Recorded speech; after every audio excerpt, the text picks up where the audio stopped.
Por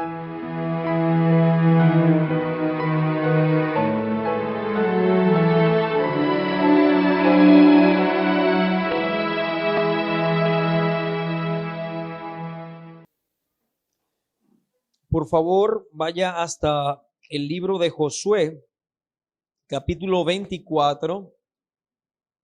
El libro de Josué, capítulo 24.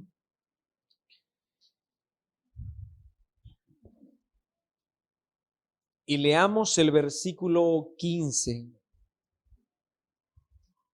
Josué, capítulo 24, versículo 15.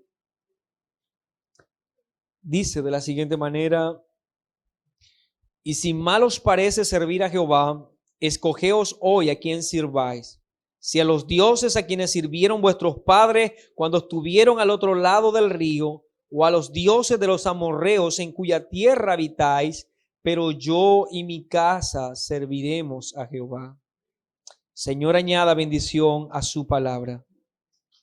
Desde hoy, con la ayuda de nuestro Padre Celestial, en asistencia a su Santo Espíritu y en el nombre de su Hijo amado Jesucristo, estaremos dando inicio a una pequeña serie de sermones sobre la paternidad bíblica, rogando a nuestro Señor que Él bendiga esta intención, que su palabra, su gloria, su gracia brillen en nuestras vidas y brillen en nuestras familias.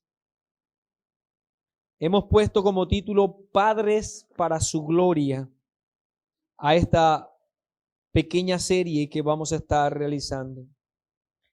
Y aun cuando nuestro tema es de carácter específico, o por lo menos en su primera impresión va dirigida a un sector específico de la comunidad de la iglesia, lo cierto es que vamos a estar tratando a lo largo de estos sermones instrucciones bíblicas que serán de mucho beneficio para todos nosotros, no solo para los que son padres.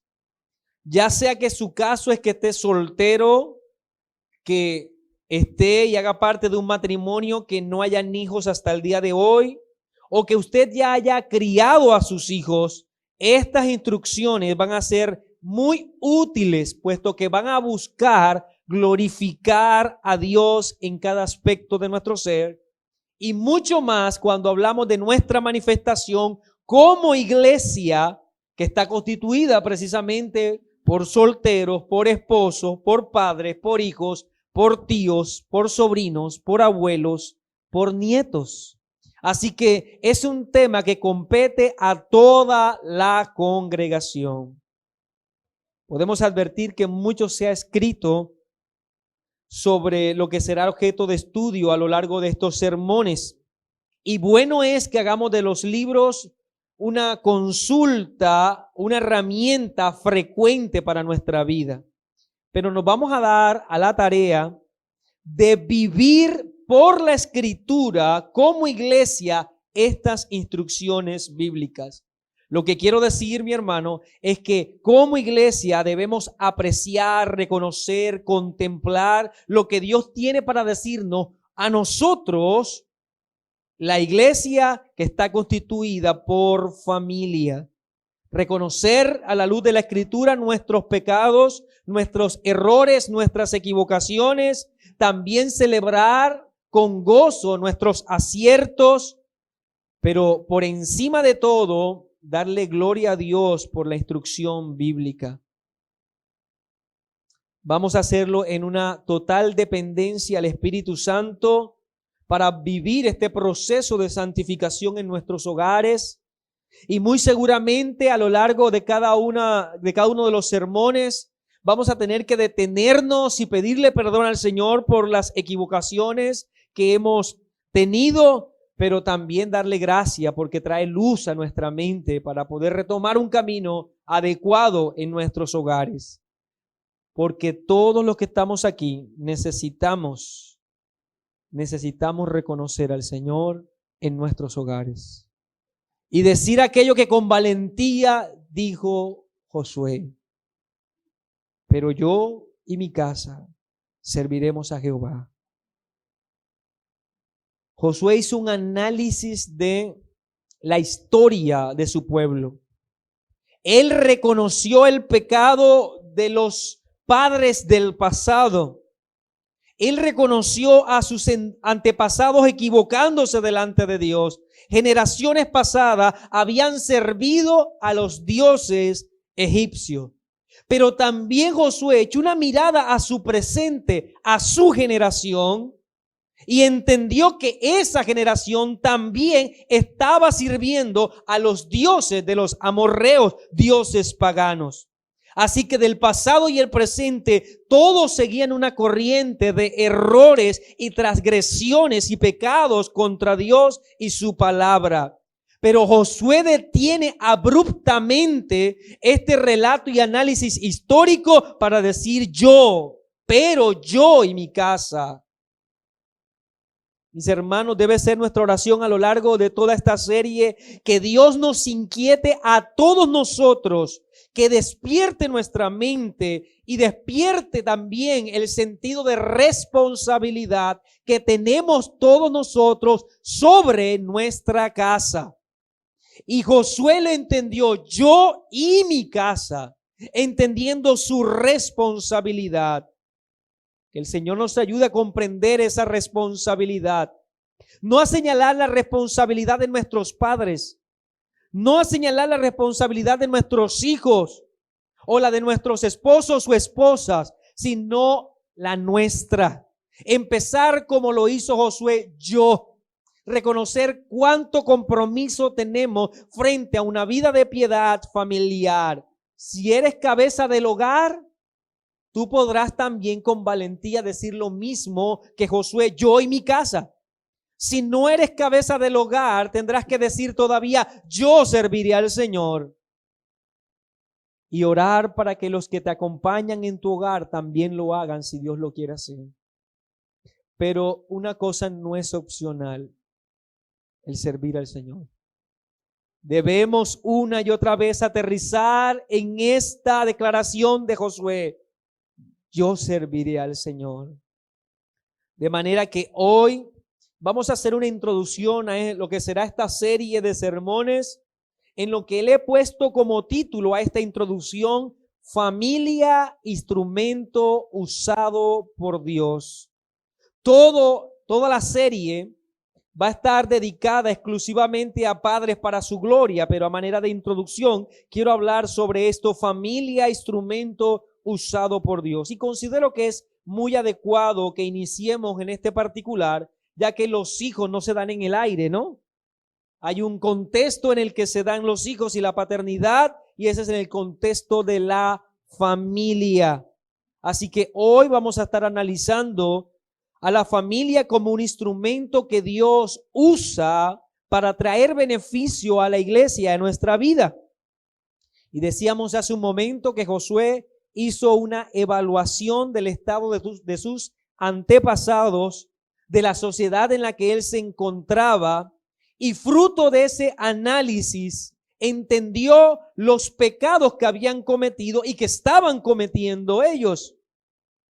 Y la verdad es que en todos los tiempos y en todas las generaciones, el pecado de la inmoralidad, la desviación, la mentira, la rebelión en contra de Dios, en contra de sus preceptos, ha estado presente. Eso no hacía solamente parte de la generación de Josué. Todavía la nuestra sigue en ese mismo deterioro. Y esto da como resultado todo lo que nosotros palpamos en la sociedad en que vivimos. El estado moral en que se encuentra esta generación es algo evidente a todos nosotros. Para poder contener de alguna manera ese deterioro social, moral y espiritual de la sociedad, Dios ha provisto 3 pilares que muy bien podríamos presentarlo como pilares de contención para de alguna manera retener esta descomposición del hombre y de la sociedad. ¿Cuáles son esos 3 pilares? El evangelio, la iglesia con pureza doctrinal y la familia. El evangelio, la iglesia con pureza doctrinal y la familia. Y podemos añadir familias bíblicas. Y es así como entendemos o debemos reconocer que la astucia de Satanás no es atacar al pueblo de Dios el día de hoy con espadas, con lanzas, con hogueras, sino fragmentar estos tres pilares de lo que acabamos de hablar. En ello ha consistido la astucia y podemos decir la gran ventaja que ha tomado el enemigo en estos últimos tiempos. ¿Por qué? Porque el evangelio, la salvación eterna solo por los méritos de Cristo, por la fe puesta en Él, ha sido reemplazado ese verdadero evangelio por uno que está interesado en la comodidad temporal del hombre, que ofrece vanidades, que no se interesa por el estado eterno, sino para que el hombre tenga aquí y ahora algo que le haga feliz. Así que uno de los pilares ha sido fragmentado. La iglesia, que es el segundo que estuvimos hablando, segundo pilar. La iglesia lamentablemente ha vivido en los últimos días una apostasía en el que ha desechado la pureza doctrinal para abrazar todo tipo de fábulas. Hoy, en medio de las congregaciones, lo más importante es sentir que entender. Y todo apunta a que aquellos que se congregan sientan antes que entiendan, que se respete antes que se defienda, que se ame antes que se exhorte. ¿Y qué pasa con la solidez doctrinal? Toda ella ha sido fragmentada. Por lo tanto, la iglesia está buscando en nuestros días distraerse con jueguecitos para no mirar el pecado y no señalarlo por su nombre. El segundo pilar ha sido fragmentado. ¿Y qué decir entonces de la familia? Familias bíblicas deben buscarse con lupa en la sociedad. Podemos decir que desde los años 70 se ha emprendido una campaña con el único objetivo de destruir la familia. Y esto ha dado como resultado que el solo concepto de familia mute de tal manera que ahora sea algo totalmente distinto a aquello que Dios creó en el jardín del Edén. Hay una gran maquinaria que busca ese propósito, destruir a la familia y lo que es el concepto mismo de familia. Y podríamos listar solo algunos de los movimientos, hay muchos más, pero solo algunos de los movimientos que hacen parte de esta maquinaria. Entre esos, la liberación femenina, la feminización masculina, la agenda LGBT, las campañas proabortistas, los movimientos animalistas que pretenden reconocer a los animales por encima de los seres humanos, siendo ellos más importantes. El movimiento ambientalista que invita a los hombres a no tener más hijos porque son la plaga del mundo y se debe contener. ¿Hacia dónde va todos estos movimientos? A fragmentar la familia, a restarle importancia a lo que ella es. Tanto que debemos hacernos la siguiente pregunta, aquella que se hizo el salmista en el Salmo 11, versículo 3. Si fueren destruidos los fundamentos, ¿qué ha de hacer el justo? Si estos pilares fueren fragmentados, ¿qué ha de hacer la iglesia? ¿Qué ha de hacer el pueblo de Dios? Es nuestra responsabilidad decir lo mismo que dijo Josué, tomar una postura. Él le dijo al pueblo, si a ustedes mal les parece servir al Señor, si quieren seguir en su desenfreno de idolatría, pero yo y mi casa serviremos al Señor. Tú y yo debemos tener un serio compromiso con la proclamación del evangelio, el verdadero evangelio. Tú y yo debemos tener un serio compromiso con que lo más relevante en las iglesias no sea congregarnos para divertirnos, sino para aprender y conocer de la palabra del Señor. Y tú y yo debemos tener delante de Dios un serio compromiso en que nuestras familias, en todos los sentidos, glorifiquen a Dios. Familias bíblicas. Que como hijo hagas lo que tienes que hacer como hijo. Que como padre, como esposo, como esposa, vivas tu filiación según las Escrituras y no según la corriente de este mundo. Cuán importante es, mis hermanos, entonces, que nos concentremos como iglesia a comprender cuál es nuestra labor. En predicar el evangelio, en ser ricos doctrinalmente, pero a nuestras familias deben ser restauradas también. Estos tres pilares deben ser protegidos, mi hermano. Si fueren destruidos los fundamentos, ¿qué ha de hacer el justo? Cuando analizamos detenidamente el objetivo y los resultados de la reforma protestante del siglo XVI, ¿qué buscó hacer la reforma protestante? En realidad, fortalecer estos tres pilares.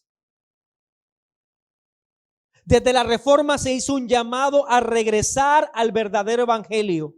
Un evangelio, el evangelio de la gracia y no el evangelio de la compra de las indulgencias para la salvación. ¿Qué hizo la reforma? Procuró un fortalecimiento doctrinal de la iglesia, una iglesia sana doctrinalmente, ajustada a todas las verdades que se han defendido históricamente. Pero ¿qué hizo también la reforma? Fortaleció la familia. Podemos nosotros dar fe de ello cuando analizamos que hasta la presente el mayor número de libros dedicados a la familia fueron escritos por los puritanos del siglo XVI. Todos ellos hablaban del rol de la esposa, del rol del esposo, de los hijos, de cómo se constituye una familia bíblica, porque entendieron en ese momento los puritanos que este pilar era importante para contener el deterioro social y para hacer nuestra labor como iglesia del Señor. Y no podemos descuidar ninguna de estas tareas nosotros, la iglesia de este tiempo.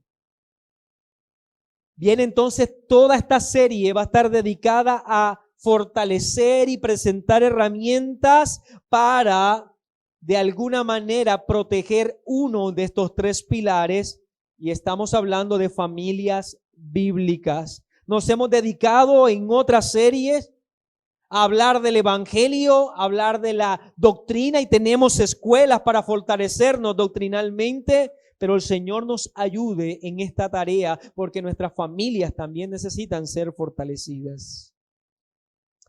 Así que el resto de este sermón vamos a desarrollar tres encabezados. Permítame hablar o darle 5 razones para entender por qué es importante la familia. ¿Por qué es importante? 5 razones. Después quiero hablar un poco de la condición actual de la familia. Y número 3, de la necesidad que tienen las familias de ser restauradas. Entonces iniciemos dando 5 razones para entender la importancia que tiene la familia. Y esto asume esa pregunta: ¿por qué es importante la familia? Y si nosotros saliéramos a las calles con esta pregunta, encontraríamos miles de respuestas en nuestra sociedad. Algunos dirán que en realidad la familia no es importante. Otros presentarían la familia como algo relativo, tanto que hoy se puede decir que un hombre y un perro son una familia. Otros podrían decir que en realidad ese concepto ya no existe. entre los usos que encontramos en la Biblia para hablar de familia, podremos resaltar 3 palabras que son empleadas en el griego. La primera es genos, que hace referencia a una clase, genos. La segunda es la palabra oikos, con K, que hace referencia a los que pertenecen a una misma casa o los miembros de una familia. Y la tercera es patria, que la conocemos muy bien, que hace referencia a la ascendencia, linaje, tribu, nación, raza o los que pertenecen a una nación. Así que el uso en la escritura de la palabra familia es muy variado. Pero nosotros vamos a centrarnos en aquellos que comparten una relación íntima, o sea, la palabra oikos, que guardan una relación íntima, ya sea por concepto de una unión amorosa, sanguínea o hasta una unión de fe. De ello es lo que vamos a estar hablando. Y la pregunta es: ¿por qué es importante la familia? Y deberíamos contestar que definitivamente es importante porque para Dios es importante. Cuando usted observa la Biblia, la familia es un concepto que se muestra constantemente a lo largo de ella. De hecho, si la revisa, la Biblia inicia con una familia y termina con una familia. Inicia en el jardín del Edén con la primera familia y termina con la última familia en la boda del Cordero, con una familia por la eternidad. Así que hay un eje transversal a lo largo de toda la escritura que habla de la importancia que tiene para Dios la familia. Podemos reconocer cuán importante es que 4 de los 10 mandamientos del Decálogo están dirigidos directa o indirectamente a la familia. Cuando el mandamiento dice guardar el día del Señor, dice claramente que ni tú, ni tus hijos, ni tus hijas, ni los que están bajo tu casa. Así que es un mandamiento que se cumple en familia. El mandamiento de honrar a los padres. La prohibición del adulterio es para proteger la familia. Y el de no codiciar la familia de los otros, los bienes que poseen los otros. Todo ello habla del interés de Dios en proteger este vínculo especial que es la familia. Nuestro propio Señor Jesucristo se encarnó y vivió en el seno de una familia. Y el Nuevo Testamento está lleno de instrucciones directas para los que hacen parte de una familia. Le habla a los hijos, le habla a los esposos, a las esposas, le habla a los abuelos, a los padres. Está dirigido a todos los que hacen parte de la familia. Es más, la iglesia, el cuerpo de Cristo, aquella comunidad escogida y salvada en los méritos de Cristo, es llamada de esta manera en la Escritura. Efesios 2:19 dice: así que ya no sois extranjeros ni advenedizos, sino conciudadanos de los santos y miembros de la familia de Dios. Así que la familia es importante para Dios. Y esto debería ser suficiente para decir: es importante y debe ser importante para la iglesia, porque para Dios es importante. Pero las 5 razones son las siguientes. La primera razón para entender por qué es importante, y es que la familia refleja en forma representativa aspectos del ser de Dios y de su obra salvífica. Repetiré eso. La familia refleja en forma representativa aspectos del ser de Dios y de su obra salvífica. Considere la misma Trinidad. Ella se manifiesta en la Escritura en términos filiales, en términos de una familia. Vemos en Mateo 3:17 a nuestro Señor siendo bautizado y dice, hubo una voz de los cielos que decía, este es mi Hijo amado en quien tengo complacencia. Entonces la relación de la primera y la segunda persona de la Trinidad son manifestadas en términos de Padre e Hijo. Y vemos que la Escritura nos muestra acciones particulares del Padre en relación a ese título que se da. La primera persona se llama Padre porque es la que ordena, la que envía. La segunda persona se llama Hijo porque se somete y obedece. Entonces, la relación intertrinitaria se manifiesta en la Biblia en términos de familia. Juan capítulo 6, versículo 38 y 39, Cristo dijo, porque he descendido del cielo no para hacer mi voluntad, sino la voluntad del que me envió. Y esta es la voluntad del Padre. Hay una relación de familia. Él obedece, Él se somete, Él ama la voluntad del Padre. Cuando hablamos del Evangelio, el anuncio de la salvación, se muestra también en términos de familia. Génesis 3:15 que nos dijo, y pondré enemistad entre ti y la mujer, entre tu simiente y la simiente suya, esta te herirá en la cabeza y tú le herirás en el calcañar. Por tanto, la gloriosa redención en Cristo se promete o está ligada a la procreación dentro del plano de una familia, dentro de la intimidad conyugal, pareja formada en un grupo familiar, dentro de un núcleo familiar. Por ello el término que se va a repetir y que podemos llamar interpactual, que se repetirá una y otra vez a lo largo de todo el Antiguo Testamento en los pactos, es la promesa de la simiente, descendiente, familia. Una y otra vez se va a repetir porque está ligado el término a la salvación. Cuando leemos Gálatas 3:16, Pablo explica una promesa del Antiguo Testamento. Ahora bien, a Abraham fueron hechas las promesas y a su simiente. No dice a la simiente como si hablase de mucho, sino como de uno, y a tu simiente, la cual es Cristo, y que se le prometió a Abraham en Génesis 12:3, y serán benditas en ti todas las familias de la tierra. El término familia entonces está ligado a la salvación.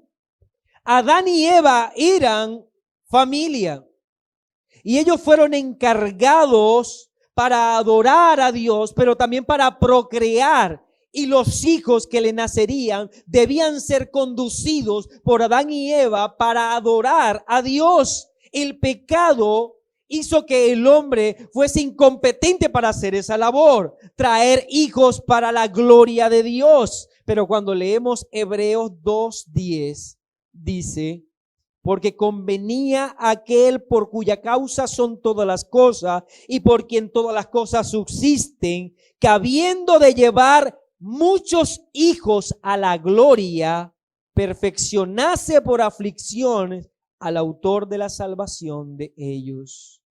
Dice el autor de Hebreos que Cristo vino a llevar hijos a la gloria, aquello que debía ser la primera familia. De allí que Pablo use a Cristo y a la iglesia y su relación filial como modelo para una relación matrimonial. La infidelidad, la falta de sujeción, la rebeldía en la familia, lo único que está haciendo es desdibujar aquello que debía hacer gloriosamente la familia, que es comunicar ese carácter de Dios y la obra salvífica. De allí que el mayor pecado que nosotros cometemos al no respetar los roles establecidos por Dios, ni siquiera es en afectación a nuestra propia relación con nuestra pareja o nuestros hijos, sino en la representación que debíamos dar de Dios y de su obra salvífica. Así que, ¿por qué es importante la familia? Porque ella representa, muestra en forma figurada un aspecto del ser de Dios y muestra su obra. La segunda razón por la que la familia es importante es porque ella es la estructura que da forma a la sociedad. La estructura que da forma a la sociedad. Y aquí permítame afirmar algo: la familia no puede ser definida por la sociedad. La sociedad no tiene derecho de formular un concepto que defina la familia, porque la sociedad es la que debe ser definida por la familia, no a la inversa. Lo que quiero decir es que una sociedad perdida como la nuestra no puede decir lo que es familia, porque lo hará desde su propia perversión. Por ello vemos todo tipo de desviaciones y se dice pues el día de hoy que eso es familia. Y esta es la razón por la que Dios dice en Deuteronomio capítulo 7, versículo 3 y 4, y no emparentarás con ellas. Son instrucciones de Dios al pueblo de Israel. No emparentarás con ellas, no darás tu hija a su hijo, ni tomarás a su hija para tu hijo, porque desviará a tu hijo en pos de mí, y servirán a dioses ajenos. Y el furor de Jehová se encenderá sobre vosotros y te destruirá pronto.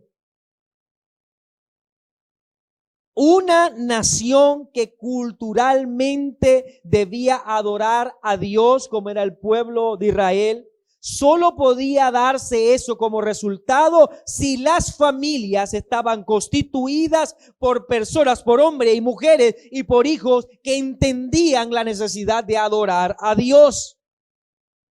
Lo que quiero decir es que la cultura se construye desde la iglesia, desde la familia. La familia entonces es la que dará el orden, la que dará esa base estructural para la familia. Y Dios sabía muy bien y ordenó esto al pueblo de Israel.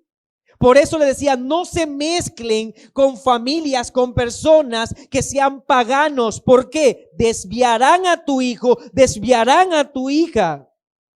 El pueblo de Israel no debía permitir que las familias fuesen formadas por parejas en el que el hombre y la mujer adoraran a distintos dioses, porque eso iba a afectarles culturalmente. Como nación iban a ser afectados, y de hecho sabemos muy bien la historia. Se fueron en pos de la idolatría por permitir que las familias fueran formadas en lo que la Escritura dice, yugo desigual. Segunda a los Corintios 6:14. No os unáis en yugo desigual con los incrédulos, porque qué compañerismo tiene la justicia con la injusticia, y qué comunión la luz con las tinieblas. Todavía tenemos un testimonio muy cercano a nosotros como nación. Podemos echar una mirada a la historia, o por lo menos la última historia, las últimas generaciones de los Estados Unidos, un país fundado sobre familias bíblicas. Y daba como resultado una sociedad y un país que se movía bajo principios bíblicos también. Pero en el momento que traes relativismo, abandono de roles, supresión de obligaciones a la familia, y metes o dejas que dentro de ella se adore a otros dioses, ¿qué haces? Destruye la familia, destruyes con ello la sociedad. ¿Por qué es importante entonces las familias, mi hermano? Porque para Dios es importante, eso es cierto. Porque ellas son la base en la que se va a formar, estructurar la sociedad. La tercera razón es porque la familia es quien forma la próxima generación. La familia es el lugar en donde se forma la próxima generación. El Salmo 78, versículo 6 dice, para que lo sepa la generación venidera y los hijos que nacerán y los que se levantarán lo cuenten a sus hijos. Por lo tanto, tenemos un claro y firme compromiso que no puede ser eludido con la próxima generación. Ahora, la próxima generación, debemos reconocer algo, está siendo formada ahora, en este instante, en el seno de tu hogar, en el seno de cada familia. A los hijos, a la próxima generación, se le están dando herramientas para enfrentar el mundo. Por ello, cada enseñanza o cada ausencia de esa enseñanza va a marcar la diferencia en la forma que la próxima generación asuma su vida y asuma su posición con Dios. Como paganos o como una generación temerosa de Dios. Pero nuevamente, esto está siendo formado ahora, en este instante. Los cambios generacionales no se dan o no saltan a la vista para sorprendernos. Son formados en los senos de los hogares. Por ello, cuán difícil será esta tarea si desobedecemos la instrucción divina. Piense por un momento en los hogares que están constituidos por creyentes e incrédulos, en el que el hijo tendrá dos estilos de vida distintos en los cuales va a ser formado. Una cultura pagana por un lado y por el otro lado una cosmovisión cristiana. Yo creo que no debemos esforzarnos en llegar a afirmar o comprender que seguramente el corazón del hijo se va a inclinar hacia una de ellas, hacia la pagana. Será muy difícil levantar próximas generaciones en las cuales tendrán desde el seno del hogar dos estilos de vida tan opuestos el uno al otro. Que al final, si tu hijo es rebelde a Dios, que lo sea porque su corazón no arrepentido, no se somete al Señor, mas no porque tenga ausencia de directriz bíblica por tu parte. Pero en tu casa se está formando la próxima generación. De manera que hasta ahora hemos dicho que la familia es importante porque la familia refleja en forma representativa el aspecto del ser de Dios y de su obra, que es la estructura que da forma a la sociedad y es quien va a formar la próxima generación. Permítame dar una cuarta. La cuarta razón es que la familia es importante porque es la más básica escuela para la piedad. Es la más básica escuela para la piedad.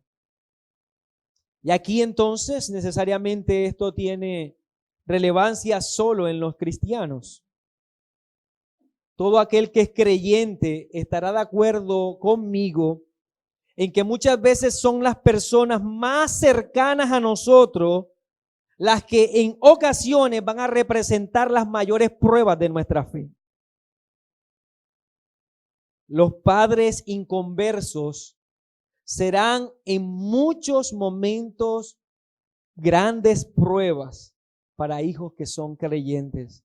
Y ellos no entenderán su estilo de vida. Ellos no verán su manera de vivir como una forma apropiada y harán todo lo posible e incluso usarán la posición en que Dios los ha puesto como autoridad para traer obstáculo a la vida de su hijo creyente.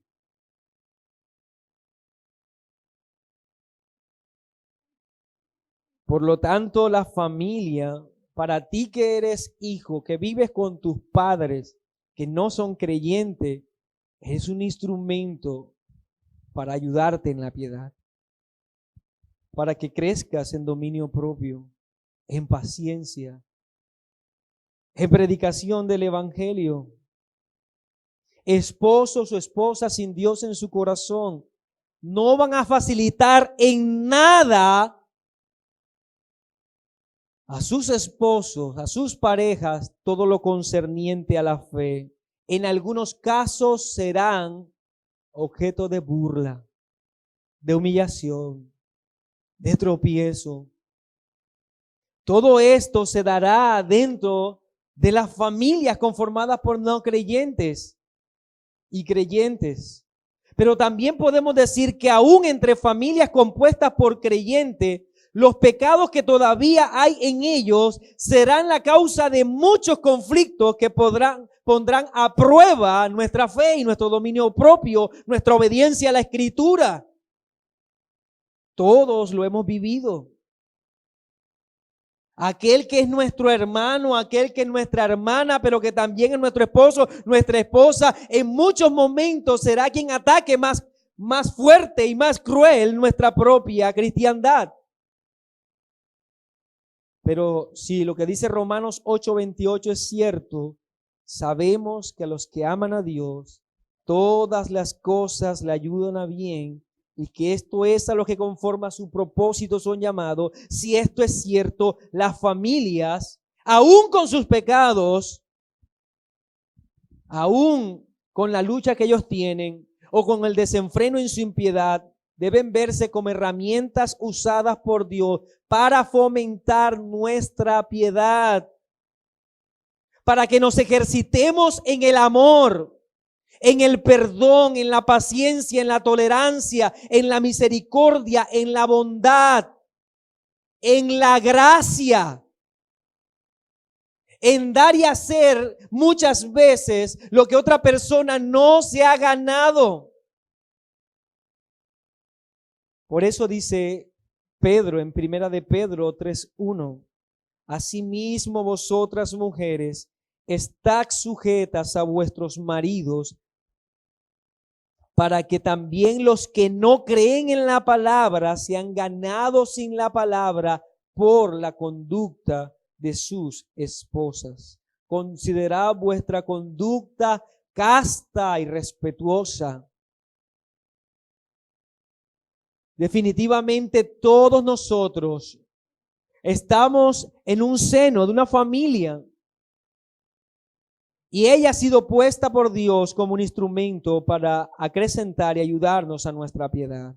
Y la quinta razón por la que la familia es importante para nosotros como iglesia es que ella perpetúa a la iglesia local. Las familias perpetúan las iglesias locales. Testimonio de ello vemos en el libro de Hechos cómo constantemente familias se acercaban y se hacían miembros de la iglesia local. Por poner un ejemplo, Hechos 16:15, cuando habla de Lidia, dice, y cuando fue bautizada y su familia nos rogó diciendo, si habéis juzgado que yo sea fiel al Señor, entrad en mi casa y posad. Y nos obligó a quedarnos. En el libro de Hechos encontramos entonces cómo familia se sumaban a la iglesia y esto la fortalecía.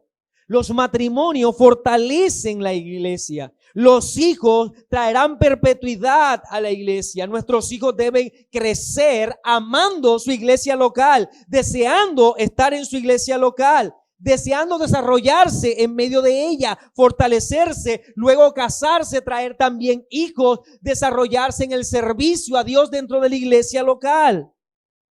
Todos, dentro del plano de la familia, debemos reconocer la importancia que tiene la iglesia local. Porque al final de cuentas, todos dentro de la iglesia local, como lo vimos en el inicio, somos una familia. Y esperamos con anhelo la próxima generación, que serán la familia que estará representando esta iglesia localmente, y queremos y oramos que ellos también glorifiquen al Señor cuando sean la iglesia que lleve el norte en esta manifestación que somos nosotros de la Iglesia Universal. De manera que hemos visto 5 razones por lo que la familia es importante. Permítame terminar con los otros 2 puntos, que son la condición actual.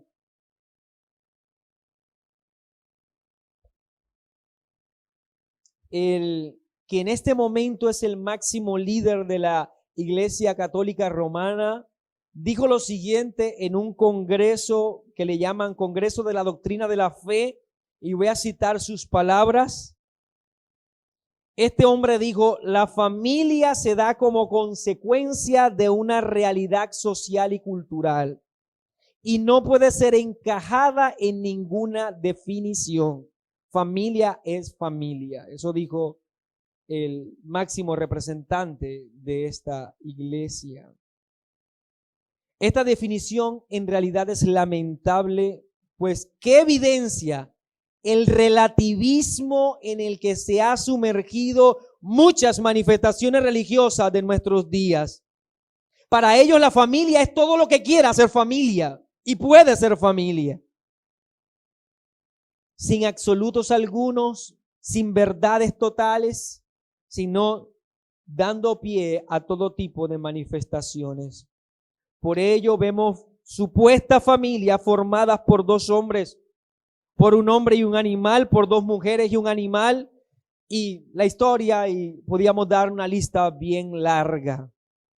La idea de familia, como lo enseña la Escritura, es considerada por nuestra sociedad como algo retrógrado, como una idea del pasado, como algo que no encaja con la civilización, con el progreso que tiene nuestra sociedad.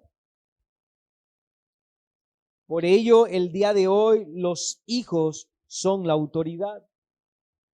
La autoridad pasó a ser servil. La ayuda idónea es la cabeza. La cabeza no puede ser la ayuda idónea, pero de alguna manera es lo que se vende en la sociedad hoy. Las mascotas son a los que se les rinden pleitesía. Si fueren destruidos los fundamentos, ¿qué ha de hacer el justo?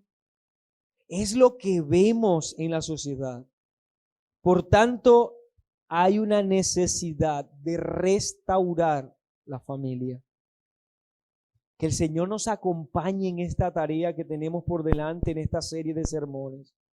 Porque la gracia de Dios se ha manifestado, dice Tito 2:11, para salvación a todos los hombres, enseñando que renunciando a la impiedad y a los deseos mundanos, vivamos en este siglo sobria, justa y piadosamente.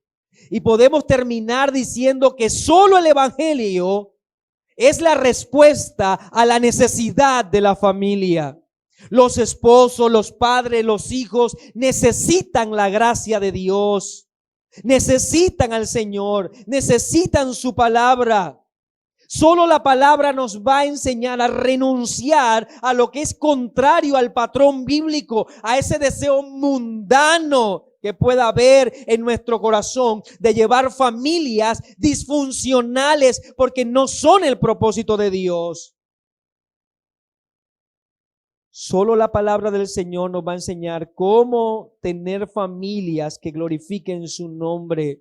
Ya sea que estés soltero o casado, que vivas con tus hijos o que vivas con tus padres, el Evangelio dirige tu mirada a la voluntad de Dios. Por ello necesitamos el Evangelio siempre. Nunca dejará de ser vital para nuestras relaciones. Que el Señor nos ayude a tener familias que glorifiquen su nombre.